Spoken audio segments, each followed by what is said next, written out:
The wind blows from beneath me now and tickles my feet, which is quite an odd sensation, but a welcomed feeling. The sun gently lowers itself, as if on some type of otherworldly contraption, still around the same time every morning. I would venture to guess, because time is just a concept here, I am pretty certain that this wasn't anyone's intended destination, but only those here, whether they speak openly about it or keep buried within the confines of their heart, know the reasons. Their reasons, and what gives anyone the right to question that. It's hard to decipher things where I am, especially time. Minutes float past us like dandelion spores. In the breeze, I had been under the impression that emotions would be obsolete here, but I just can't seem to shake the feeling that I am trapped within a twisted casino of sorts.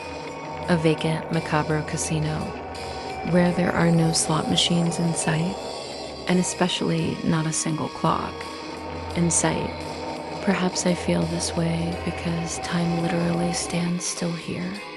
The day that I had arrived, I stumbled along what I presumed to be a cushy, billowy pathway.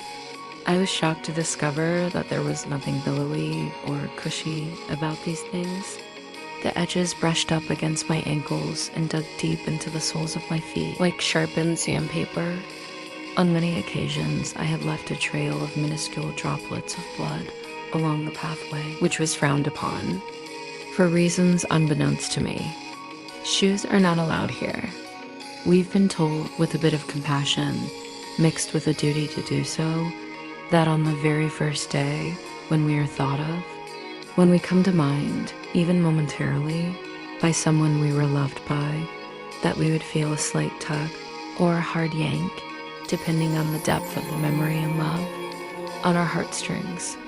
During the first couple of weeks, my chest felt as if it would literally implode from the continual jolts that had overtaken my entire body, not just my chest. My entire body, from these seemingly continual vibrations. Then, as time seemed to wear on, the tugging slowly started to space out. Soon it had become just a gentle nudge here and there on occasion, until it had completely stopped altogether, which is understandable. It's hard to gauge a time frame without any clocks, without a schedule, without the consistency of anything, really. But it was to be expected. Sometimes I missed things. Random, seemingly stupid things that I had taken for granted. Certain people's voices. Feeling the warmth of the sun on my face as opposed to the bottom of my feet. But most times, all I can seem to focus on, or my trying not to focus on, are my blood-stained, sandpapered feet. There's a quiet understanding here, to not mention how it had been, before we all had relocated. Those who had not made that particular decision, I've heard, are residing on the outskirts of our dwellings. My dwellings, where they have more control over what surrounds them, where memories float over to them in quiet, soothing whispers. And I fucking bet, that they are allowed to wear footwear. No good could come from those thoughts, anyway, of what and who we had been.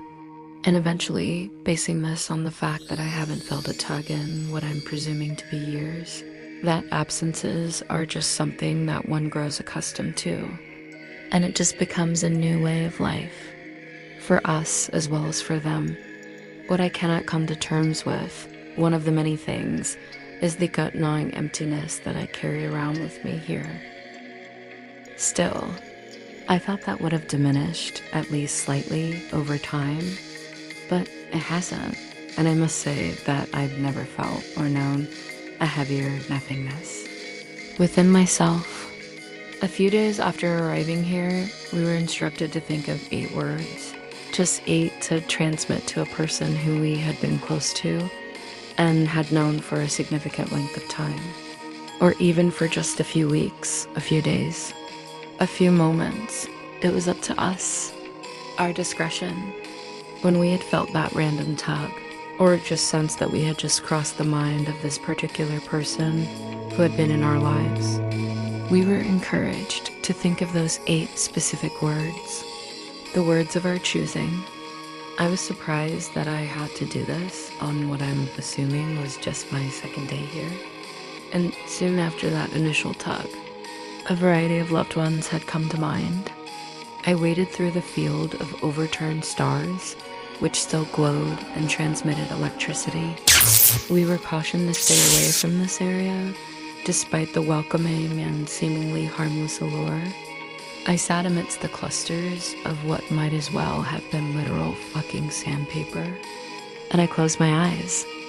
I pictured this person's face, their distinct features, their very well-earned wrinkles, their sunspots, birthmarks, a barely noticeable lone acne scar, how their hair had always fallen perfectly onto their shoulders.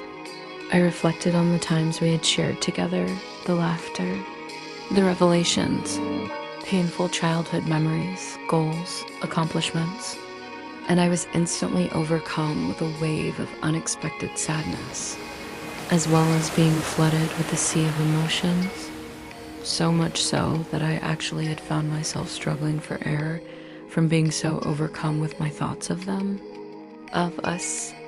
I harbored an intense desire to communicate a multitude of things to her. When I had been in her company, so many things that perhaps shouldn't have been left unspoken. How my body had a literal reaction, welling up with excitement when I had received a text from her, or after reading a silly little comment they had left on my social media site, even the ones that had read as being left with very little forethought, and how I had lived for those fucking moments. How those moments had felt like warm, much-needed embraces during my darkest of times. But I was only allotted 8 words. Just 8. There must have been a storm brewing, because the sandpaper trails that were just a few yards from me were starting to vibrate. To my dismay, this observation had severely impacted my concentration, so I made my way over to where the shadows never seemed to dissipate, the quietest area that I had been aware of, and I sat just a few feet away from where the moon, which would be lowered ever so gently soon, was within view, and it was going to be a beautiful crescent moon. I closed my eyes and envisioned this person, and from the depths of who I used to be, I thought of my 8 words. 8 words that I hoped would comfort them, and maybe ease their soul a tiny bit. I desperately wished that these 8 little words would be carried over to them in a faint whisper, perhaps while they were sleeping, and embed themselves into their subconscious, and most importantly, their heart, to be able to reflect back upon when need be. The time had finally come, because the tugging was becoming more aggressive. I bit down on my bottom lip and envisioned their eyes that I had pictured were close to beautiful mascara-free lashes that I always had found myself getting lost within. When they were not looking, I felt the need, this unbearable need within my goddamn bones, in fact, to summon up those 8 words. Immediately, the thumping from my chest was actually becoming audible and even developing a rhythm. So, in a slightly hushed and anguished tone, in an unburdening, thankful and appreciative kind of way, I said, I had stayed there longer because of you.